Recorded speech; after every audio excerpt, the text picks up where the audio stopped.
what you want, when you want it, where you want it. This is The Mesh. For organizations looking to enhance their customer relationships, this is Stepping Up Service. Hello, everyone, and welcome to Stepping Up Service here on themesh.tv. This is our show where we get together at least on a monthly basis. It seems like it's about the schedule we follow, talking about the world of customer service, delivering good customer service to our clients, our customers, our coworkers, anybody we come into contact with in a professional organization. I'm Alan Jackson with the Jackson Group. We're a firm that specializes in employee and customer satisfaction surveys and consulting on some of those results. And with me is my co-host and partner on this show, Mr. Ed Gagnon with Customer Service Solutions. Ed, how are you doing today? I'm doing great, Alan. First time you've ever called me Mister. So, I know. I'm trying to be all professional, trying to step it up a little bit, go for a little higher decorum in the show, if that's okay with you. Great. I like the tux you're wearing, the tails. Yes. Very good. I'm trying to step it up. I'm stepping up my service here in the show as well. And Ed is with Customer Service Solutions, which is a firm specializing in helping organizations maximize their ability to deliver good customer service, both through training and consulting, and also even looking at process improvement steps and efforts as well. You can learn more about Customer Service Solutions at cssamerica.com is their website. It's a great source for articles and blog tips and just general postings, great information. And of course, Ed, you're on all the social media avenues that you need to be as well. So you got the whole Facebook page going, I'm sure, the LinkedIn, the Twitter, all that, right? Yep, definitely. Especially LinkedIn, Twitter, as well as, obviously, like you say, the podcast, tip of the week, blogs, right, that sort of thing. So you're not doing any Vine videos or the little 1 second a day videos or anything? Nothing with that really has kind of gotten into your world yet? No, I've tried to avoid Vine just based on what I've heard from other parents of middle schoolers. So I'm sticking to the more traditional social media, if that's an appropriate way to say. No, I think that's a smart move. My kids still kind of freak me out with the things that you can do now and all the different social media channels. I like to consider myself pretty hip, but I'm getting lost in the shuffle as it is as well. So absolutely. Well, Ed, today I'm really, I say this about half the time we get together where I say I'm really excited about today's topic, but I truly am really excited about today's topic. Because so does that mean previously you were not truly excited? You were somewhat partially excited? I'll let you go back and try to decipher which ones I might have been faking my enthusiasm for the topic. No, I enjoy every time we get together. But the topic, when you gave me the headline topic for this, I said, yes, perfect. This is what I can see us talking about. Making it easy for employees to say yes. And right away, that says so much to me, because I know that in a service firm like mine is, and just like yours is, we find ourselves in situations where it's very easy for people to say no. That's almost sometimes a default position, is to say no. And what we're doing is looking at ways that we can make it to where it's easy for the employees to say yes.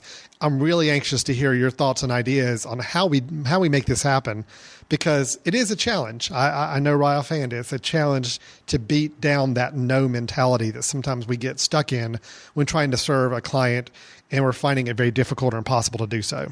Well, you're right, Alan. Making it easy to say yes for the employees and try to get away from this no mentality is so important, because if we think about what customers want you to say yes to their request, their need, their issue, whatever the case might be. And, we could initially look at some of these organizations that are having this great reputation for the customer experience or customer service. Maybe it's Zappos. I mean, Zappos has this very customer-focused culture, but the CEO of Zappos virtually has nothing directly to do with those online or telephone interactions with customers. It's their frontline staff that are actually creating those wows. Or you could look at Disney and their magical environment, but the CEO of Disney is not out there on the front lines in Disney World or Disneyland talking to all the guests coming in. Or maybe even Nordstrom's, this wonderful department store has this yes culture, but the CEO's probably never sold a shoe.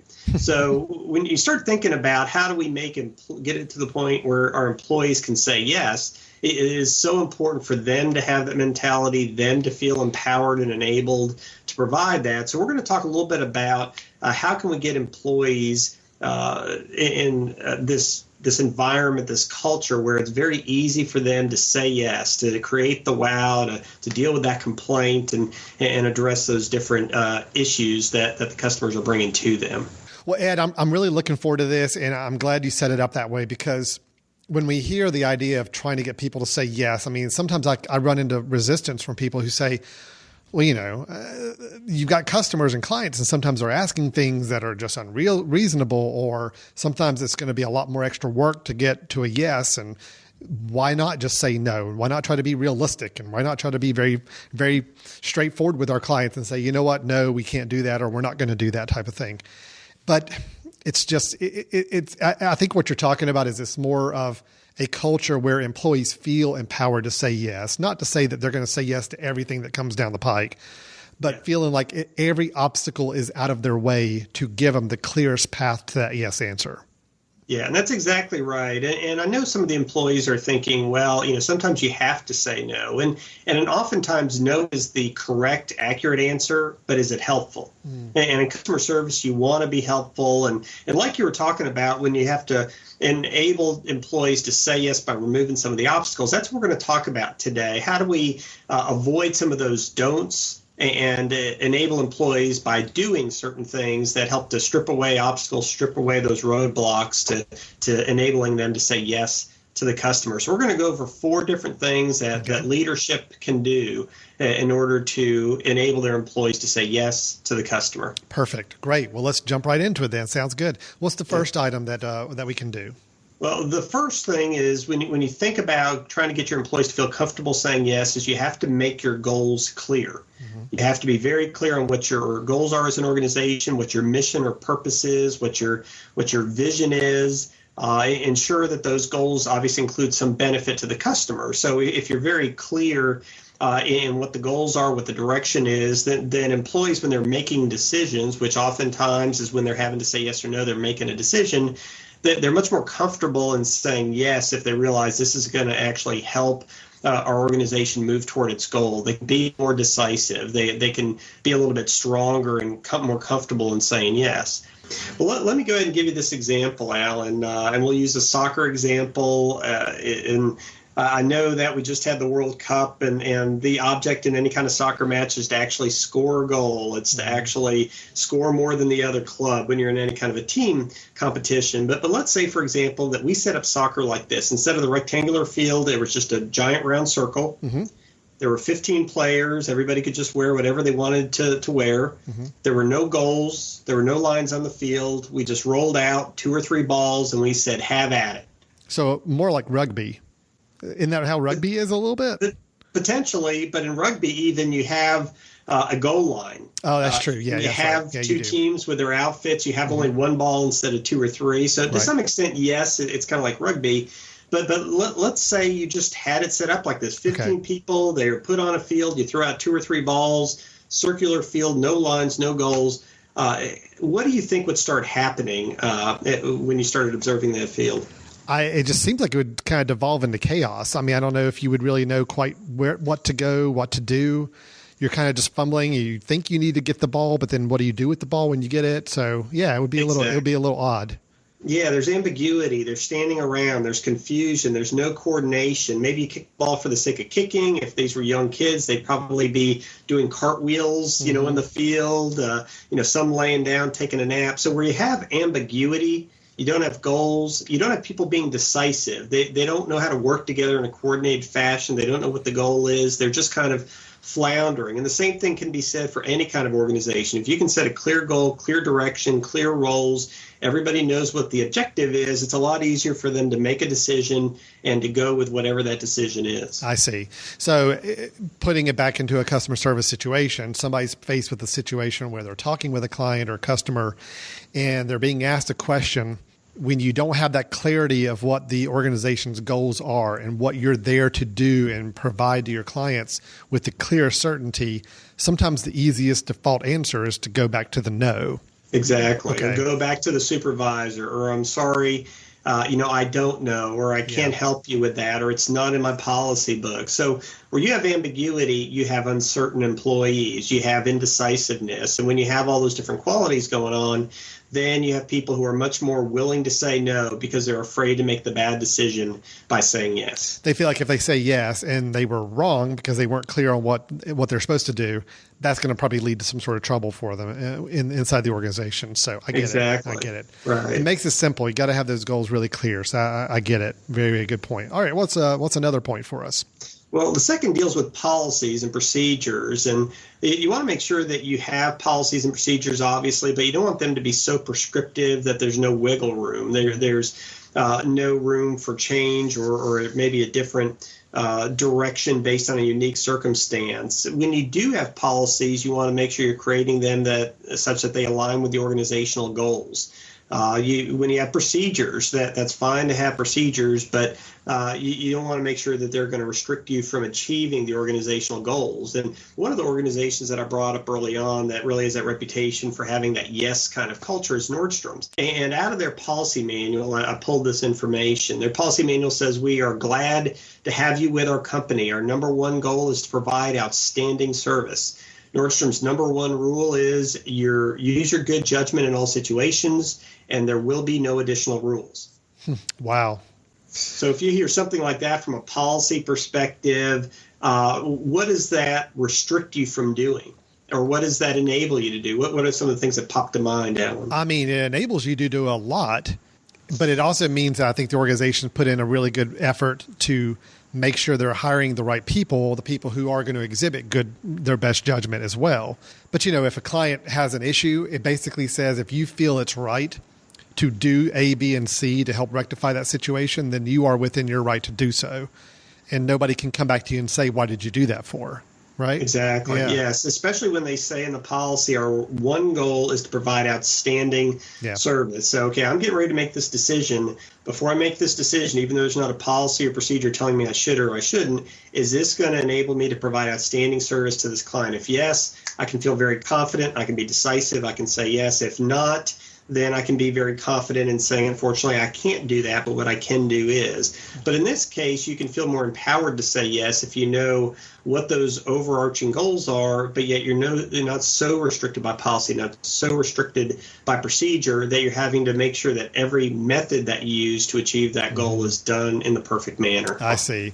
So even trying to think about it in a very practical situation for maybe a small business even, I could almost see something in a policy or procedure where you say, so you have within this range of whether it's money available in a budget, whether it's time available you can use to serve your client if the need be. So in other words, there's some boundaries, but yet they're very wide boundaries. So your policy is there, but it's a very expansive, very adaptable, very flexible policy to give you those opportunities. Yes, versus you're not allowed to accept any return after 30 days. Yeah. And here it is, a longtime customer that is trying to return something on the 31st day. Oh, that's a good example. What do you do at that point? Yeah. So if the spirit of the return policy is understood, there are guidelines there, but it's not so overly prescriptive that you can't deliver a little bit extra, a little bit above and beyond for that customer, then you really got to question the policies and procedures. I see. So a Nordstrom approach to that would be is that there's not really a limit on the return policy. It's there, again, your best judgment. An employee can use their best judgment and say that, hey, here's some guy out of the blue who's never been a customer of ours in the past, who's coming up and saying, I want to return this. We may need to talk a little more, explore a little bit more, Sure. or ask some more questions. But if it's somebody, like you said, we know this is a really long-term client of ours, they've been a good customer, and they want to return something in 60 days, and we feel like it's the right thing to do, we are empowered to do that. Yes, and just to kind of give you a procedural example, since we're talking policy here, I was actually interviewed by Human Resource Executive Magazine, I believe that's what it was called, a few years back, and they were wanting to talk to me because there was this automotive repair, primarily a muffler repair organization that wanted to go more into the general service industry for vehicles. So they wanted to compete with your Honda dealer, your Ford dealer, your Toyota dealer in the service centers. Mm-hmm. And in order to do that, part of what they realized is they were going to have to give access to customers to their service technicians who are actually working on their cars. Okay. So since they were going to give that access, they decided that they needed to teach their service technicians how to communicate with the customer. So that was a good thing.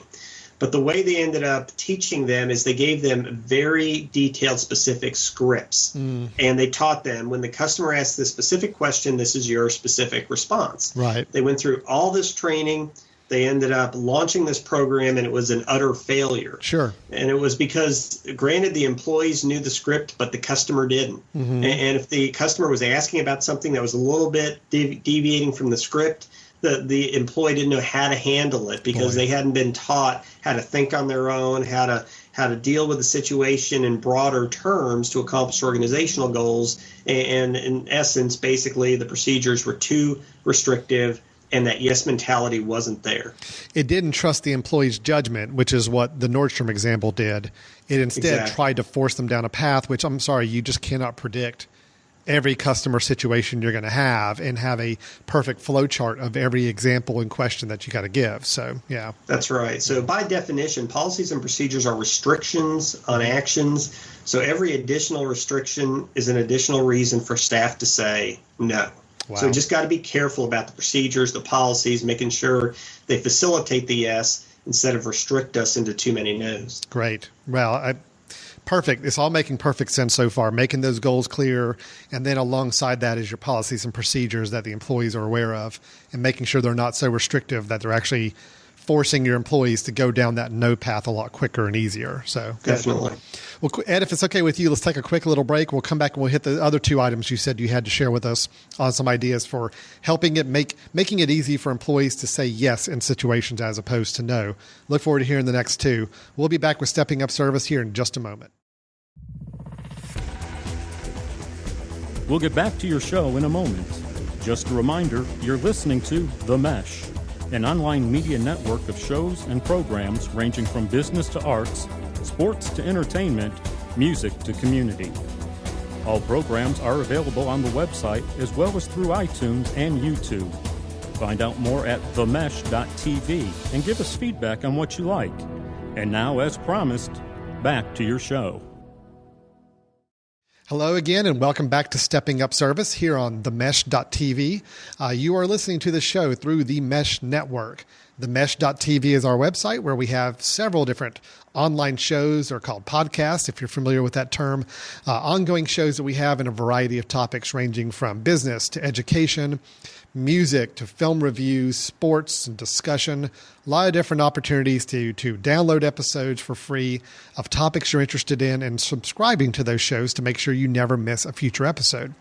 Stepping Up Service is our show here that we're on, and we are allowing you to subscribe for free and go online and download old episodes and play them, download them to your device of choice, take it on the road with you.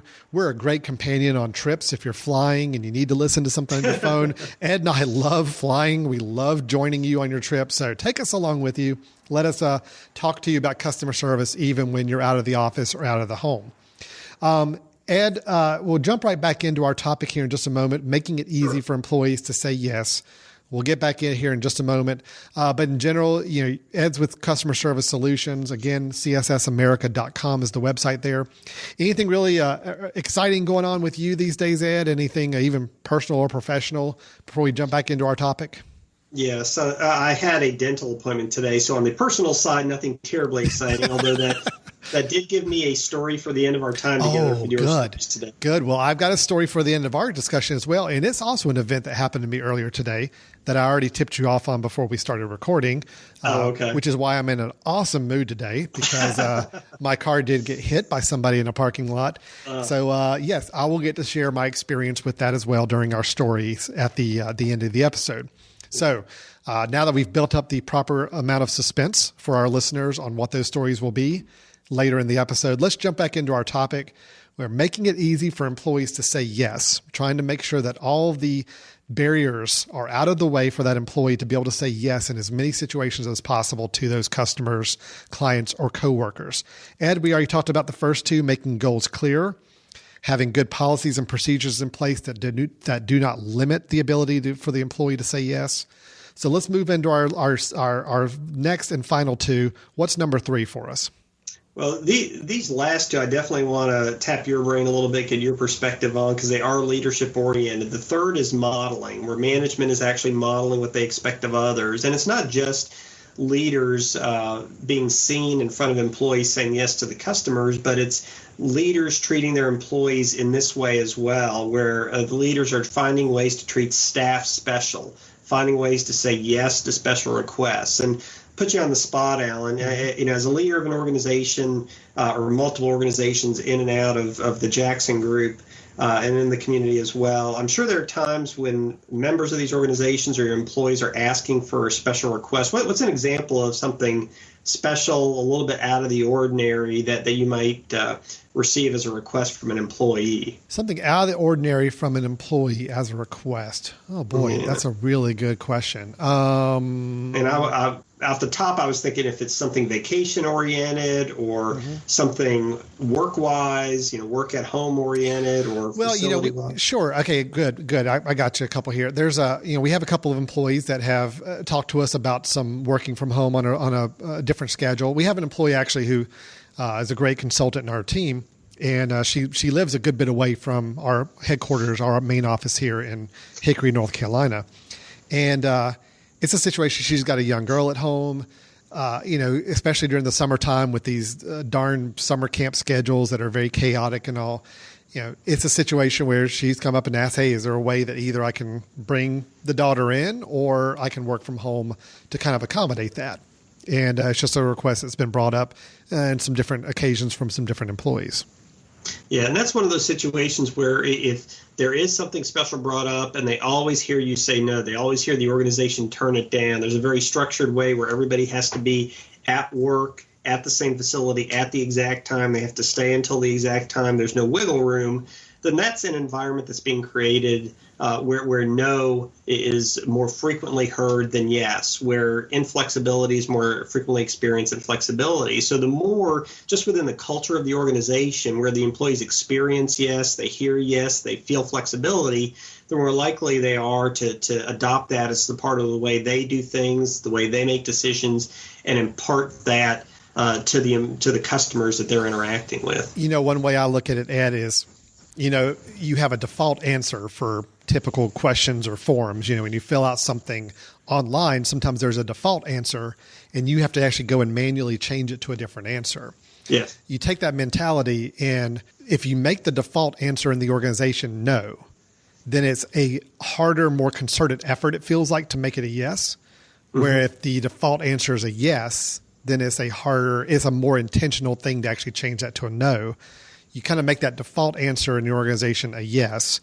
Then if there are those rare situations where you have to force a no, at least most people are used to it being a yes environment in most cases than not, Yeah. And the more used to it you are, the more comfortable you are, the more confident you are when you're making that decision. So as a leader, you want to make sure you're not preaching something that you won't practice, that you're not instructing on something that you won't reward. So as a leader, if you want it to be a yes environment with employees or with customers, they've got to see you as a leader providing that yes to employees in the appropriate way. And if we're trying to instruct them, train them on how to go about maybe moving people to an alternative when you can't say no in the exact way, but saying yes to the goal in a slightly different way, then you want to make sure we're rewarding people who are somehow getting to yes. Yeah, absolutely. That's a great call there. So modeling as a leader, making sure you're showing what it is you're wanting your employees to resemble and duplicate to their own relationships they have in the organization. So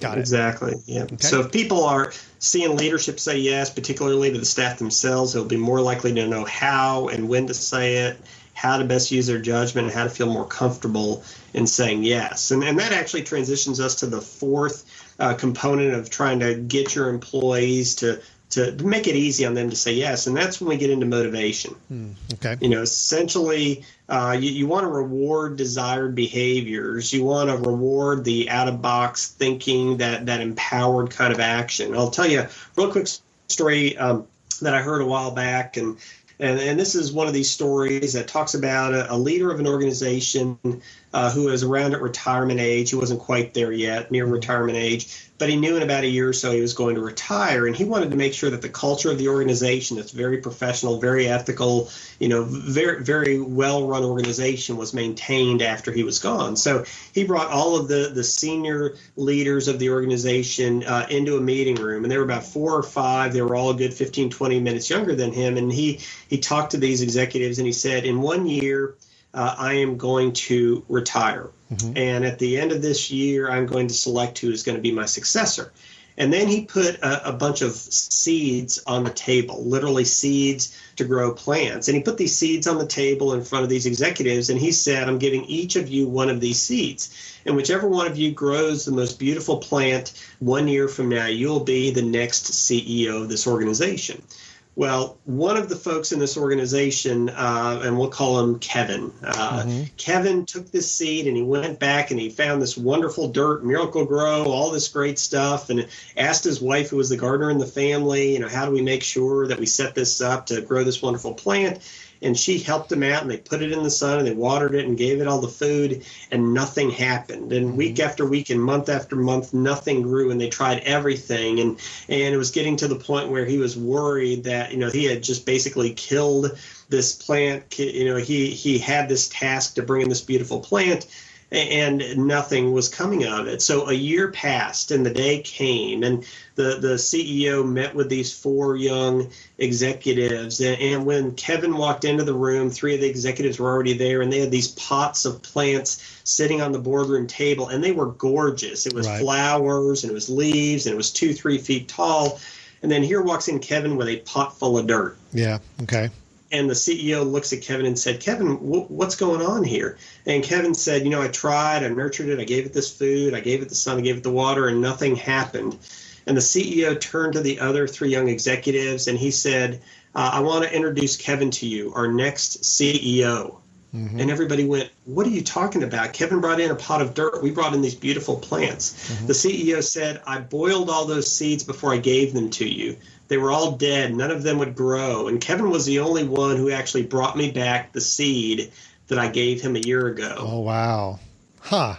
That is a good story. Yeah. And it was one of these situations where he was the only one ethical. He was the only one doing the right thing. He showed the type of leadership, the type of honesty that this CEO was looking for.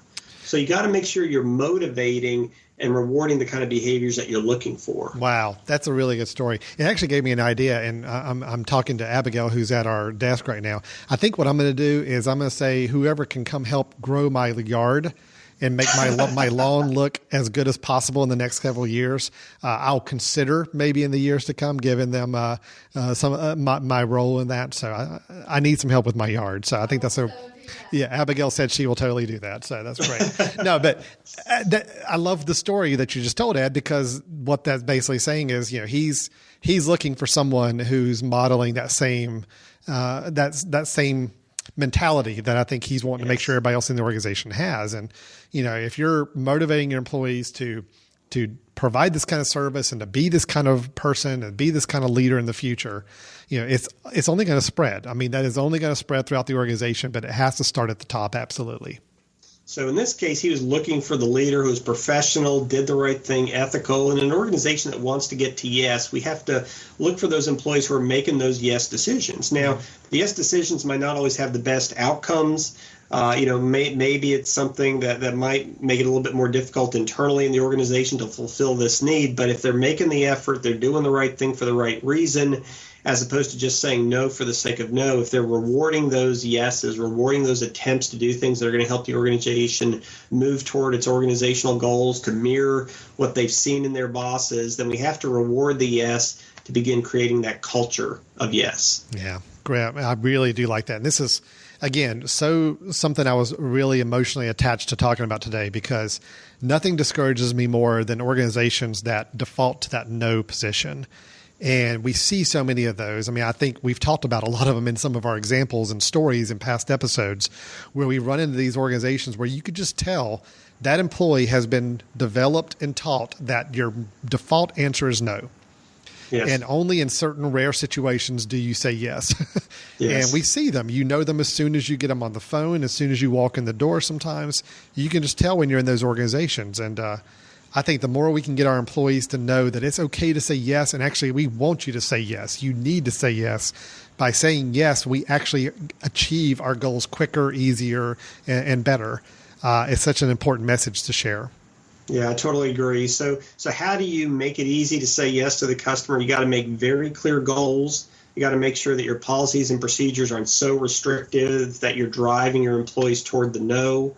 You got to make sure you're modeling the yes, not only in interacting with customers, but as a leader when you're interacting with your employees. And you got to motivate and reward those behaviors that are the yeses that are being given to customers because they are going to help the organization live its mission, move toward its vision. Perfect. I really like it. Easy, simple to understand, but it all makes great sense. So, Ed, thanks for all that information. We really appreciate it. And again, I hope people listening to this can really take some of this and weave it into their organization. Doesn't matter how small or large, profit, non-for-profit, anything. I mean, this is all stuff that applies to us all that we can incorporate in some way into our daily routines. So, yes. Now, we already teased a little bit at the midpoint break, Ed, about our stories. You know, we always try to end our episode with a customer service story, something we've experienced recently that could be a positive customer experience, could be a negative one. I'm going to go ahead and place my bet. I bet you we're both going for a negative one today. Is that true? No, I went negative last month, so I decided to go positive this month. Okay, see, you threw me off track with the way you teased your story. I got the impression it might be a negative story, but I'm very happy to hear it's a positive. Mine is technically a both positive and negative, so I think we're gonna end on some generally good, upbeat notes on things here going forward. So, how about, can I go ahead and go first? Is that okay? Sure, that'd be great. All right. So, as I told you before the recording, Ed, I'm having an awesome day. As my car was hit in a parking lot earlier today. I've had plenty of things not go right today. My laptop is messing up all my emails, so I can't really work on email today. A couple of clients and customers are just asking some very interesting challenges, which I normally like. But unfortunately, I just haven't had the time to really devote to them as much as I'd like as well because of all this other stuff going on. So it's been a challenging day. Of course, when your car gets hit, like mine was in a parking lot today, immediately it's the whole flurry of activity of what do you do, who calls who's takes care of what. The person who ran into my car, very gracious and just, of course, very accepting of the fact that, yes, this was all my fault. I want to help make it right. Let's get it taken care of. So I got their insurance information, and of course I have mine. I'm one of those guys where if something goes wrong with my car, from a accident standpoint, I'm going to call my insurance company first, whether I was to blame or not, because I just want somebody to tell me what to do next. I need to understand that. So I called my insurance company first, and my insurance company quickly got on the phone. It was, okay, let's talk you through what you need to do. Alan, here's what I recommend you do next. You've got a couple options and we can help you with this option, but if you really want to get this resolved quicker, here's the other option you can go. And it's totally up to you how you want to proceed, but we're ready to support you either way. Sounds great. The guy even was talking to me. Turns out he was a graduate from Lenoir University here in my town. Kidding. No. Wow. And when he said, oh yeah, I've had experience in Hickory before, and told me about that, we talked a little bit, shared some of that information. Just a really nice, pleasant experience. And the funny thing was, I had him on the speakerphone in my car because I was actually driving my son down the interstate quite a ways to a summer camp he's attending this afternoon. And even my son, after we got off the phone, said, wow, he was really nice. I'm like, he was. That was a really good example. So then I had to call the other insurance company, the person that hit my car, because that was the advice I was given, is that, well, if you call them directly, it'll expedite the whole process and you can just give them your information and then that will really get things going quicker. And it was night and day. It was like I had just called a whole different culture of some sort where everything was almost like I'm talking to a robot. It was asking information. It was sometimes having me repeat information, even though they'd already asked me that the first time. And then there was no guidance. It was basically somebody will be in touch with you soon about this. I said, okay, well, what should I expect? I mean, is somebody going to call me? Do I need to do anything else? They said, well, no, someone's supposed to call you and they'll tell you what's going to happen next. Okay, so when should I expect that call? It'll be sometime in maybe the next 7 to 10 days. Oh, that seems like a pretty wide time, where my car is now banged up and I'd like to get it resolved as quickly as possible. You can just tell that second insurance company, they have their process, they have their script, they have this is what you do, and that's it. Where the first insurance company was very much, let's talk over options. We want to be here to help you out. What else can we help do at this time? Keep us posted. We're going to check in on a couple things here on our end as well. We want to partner and work with you. So it's just kind of fun for my 12-year-old kid sitting in the back seat to hear both conversations, one after the other. And when your 12-year-old says, wow, that was completely different than the first one, it's like, yes. And that was a great lesson for you to be hearing. How happy I was after the first call, and now how frustrated I sound after the second call. This is me as a customer, Alex. This is what people go through, and this is why it's important that you deliver really good service the first time. So anyway, like I said, it was a positive and negative in that. Yes. Luckily, my insurance company was very, very good to work with, made me feel good about the choice I made. And by all means, there's no chance now I would ever consider the other insurance company if I ever had to look at changing vendors. So they shot themselves in the foot. And they probably don't realize it because they're just so used to the routine that they're putting their clients through. So, yeah, and it's interesting. I mean, just as an aside, I think it's wonderful that your son is so empathetic and understanding of what the situation was and how those situations feel, even though they're not the one on the call. They're just kind of sitting back and observing. Yeah, that they can actually see the differences right off the bat between, positive and negative. And yet you probably had two customer service reps, 25, 35, 40-year-old people, and in the company that provided the poor service, I'm sure the CEOs 40, 50, 60 years old. And obviously on the negative company, they couldn't see what your 12-year-old son could see in terms of what the experience was really like. Yeah. No, I've gotten to the point, actually it's been since we've even started the show, where I try my best, if I know I'm going to be calling somebody either with a customer service complaint or I need a resolution to something or we're having to go through a process. I think it's really important for kids to kind of hear those encounters, not only from a knowledge of just to know how things work and how things need to get done sometimes, but also to kind of hear that was a good experience. Here's a not so good experience. What's the difference, and how's that going to help you in the future with whatever career you get into? I think it's important. I really do. Yeah. So yeah, I agree. My daughter, she's 14, and sometimes we'll leave, whether it's a restaurant, a grocery store, a hardware store, something like that, where there was bad experience or just phenomenal. And she'll look at me, and when she gives me that look, I know that she realizes something happened. So instead of me saying, well, this was bad or this was good, I'll say, what went on there? What did you see? And she'll explain what happened. Then I'll say, well, what do you think she should have done or that employee should have done? And she'll explain it to me. And I, of course, love it, being absolutely. In this field. I love the fact that she's getting a little bit more analytical about these things. She understands the difference between right and wrong, good and bad service. And hopefully when she gets into the working world, she'll adopt more of those positive qualities. Absolutely. I think it's an important thing for kids at that age to start hearing and understanding a little bit more too. Perfect. So what's your story? You're going to end us on a decent positive note, right? Yes. Despite it being a dental story, this is going to be positive. I think that was what was tipped me off to thinking it was going to be negative, because normally you think cable company, you think cell phone companies, you think some other, and dentist. I always kind of have that. It's probably going to be a little less than positive experience, but no, I'm glad to hear this is going to be a positive one. Yeah, and one of the reasons why it's going to be positive is that this dental customer service story has nothing to do with the actual appointment. Okay. Yes, about 2 weeks before my appointment, which I had this morning, I received a confirmation email, very nice email, saying, looking forward to seeing you at this date, at this time, at this office, this location. And there was a confirmation button that for whatever reason I didn't press where I could have confirmed. Then a week ago, I received a similar email again inviting me to or welcoming me to the upcoming appointment. I assume if I had confirmed in the prior email, I would not have gotten this second reminder. Yesterday, I got a text from them, just a very pleasant, looking forward to seeing you at this particular time for your dental appointment. And then I set my next appointment after my appointment today. I set my next appointment for 6 months down the road.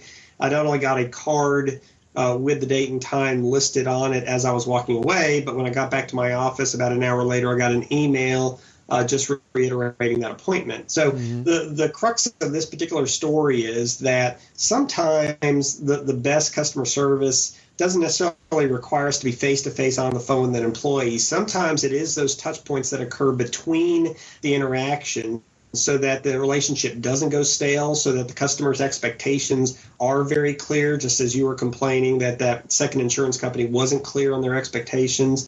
It's the reminders, it's looking forward to you. And I know the reason why they're doing it is they want you to show up because there's a space to fill. Sure. That's a large part of it. But it also came across in such a way that it conveyed that they care. It managed my expectations. I showed up at the right time, and that helped me from a planning perspective in case I hadn't put it on my calendar. So sometimes great customer service is in those between meeting, between visit, between shopping experiences where the organization just continues to touch base, convey that they appreciate your business and is constantly setting or resetting expectations. Yeah. And, you brought up a good point about it. Yes, down deep, there is a logistical, operational reason for them to give those kind of reminders, because if they have a dentist sitting around waiting for an appointment and the person doesn't show up, that's some time that they could have filled with another patient.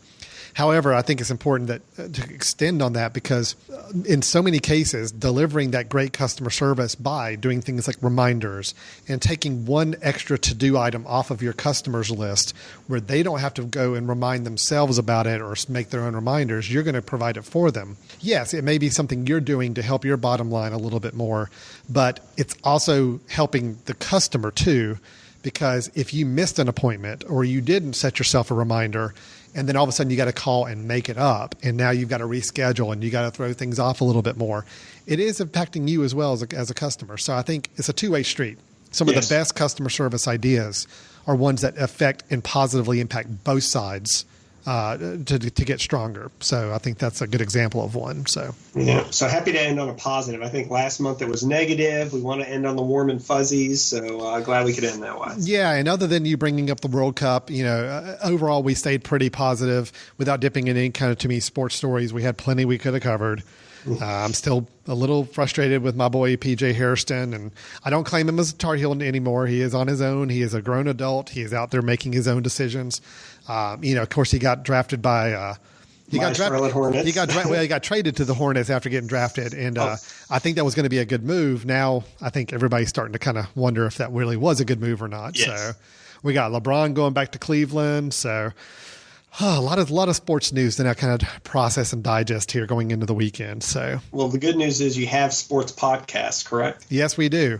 Starting up this fall, we'll definitely be getting back into with some ACC sports, and as we get into some basketball and football again, the NFL season when it starts back up, and we do our fantasy football shows. So, always a lot of fun with all those. Sports time in the fall is normally a very, very popular time for podcasting on our end. So, we're looking forward to that. Great. Well, Ed, thanks so much for your time. We really appreciate it as always. This has been Stepping Up Service. Ed Gagnons with Customer Service Solutions, an expert company in the field of helping your organization improve and strengthen the customer service it provides through things like helping with operations, coaching, consulting, training opportunities. But I really do encourage you more than anything else, visit the website, cssamerica.com. To subscribe to his email notes and also read his blog posts on just good, helpful information you can already be using at your organization right away. And then my name's Alan Jackson with the Jackson Group. You can learn more about us at thejacksongroup.com, where we talk about employee satisfaction and engagement surveys, customer satisfaction surveys, patient surveys we administer for organizations around the nation as well. Ed, we'll look forward to talking to you next time when we get together. Sounds great. All right, great. Take care, and thanks to everybody for listening. We'll talk to you next time.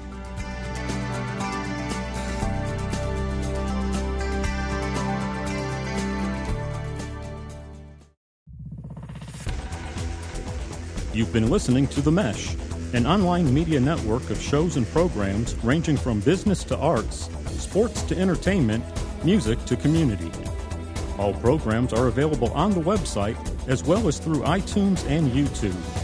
Check us out online at themesh.tv. Discover other network shows and give us feedback on what you just heard.